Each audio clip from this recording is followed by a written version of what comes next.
Noong mga taong 1756 hanggang 1763, naganap ang 7 Years' War sa Europa, isang pandaigdigang digmaan na kinasangkutan ng malalaking kapangyarihan tulad ng Great Britain at Espanya. Dahil magkaalyado ang Espanya at Pransya laban sa Britanya, naging bahagi rin ng Pilipinas sa labanan bilang kolonya ng Espanya. Noong September 1762, dumating ang mga barkong pandigma ng mga Briton sa Look ng Maynila. Ang layunin nila ay sakupin ang Pilipinas, hindi bilang pangunahing teritoryo, kundi bilang paraan upang pahinain ang kapangyarihan ng Espanya sa Asya. Noong October 6, 1762, matagumpay nilang nasakop ang lungsod ng Maynila at Cavite matapos ang ilang araw ng matinding labanan. Nang bumagsak ang Maynila, ipinataw ng mga Briton ang kanilang pamamahala.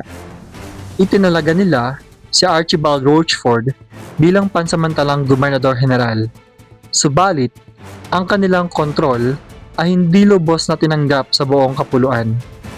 Sa labas ng Maynila, partikular sa mga lalawigan, nanatiling malakas ang impluwensya ng mga opisyal at kawal na tapat sa Espanya. Dito umangat ang pangalan ni Simon de Anda y Salazar, isang opisyal na Espanyol na nakatakas mula sa Maynila patungong Pampanga. Mula roon, inorganisa niya ang mga pwersang Pilipino at Espanyol na lumaban sa mga Briton. Nagbigay siya ng utos sa iba't ibang lalawigan na huwag sumunod sa mga bagong mananakop. Dahil dito, kahit hawak ng mga Briton ang Maynila at Cavite, hindi nila nagawang sakupin ang buong Pilipinas. Kasabay nito, nagsimula rin mag-alsa ang ilang Pilipino. Kabilang dito ang dakilang pag-alsa ni Diego Silang sa Ilocos noong 1762 na una nakipag-ugnayan sa mga Briton upang paalisin ang mga Espanyol. Ngunit kalaunan ay hindi rin naging matagumpay ang kanyang kilusan.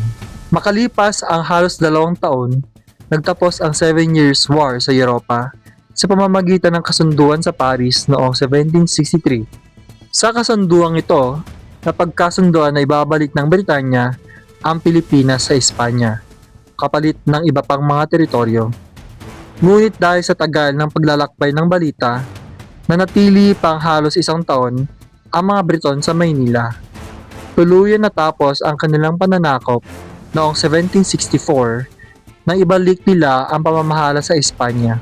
Bagamat maikli lamang, mula 1762 hanggang 1764, ang pananakop ng Britanya sa Pilipinas, ito ay nag-iwan ng mahalagang aral na ang Maynila bilang kabisera ay madaling target ng mga dayuhang bansa.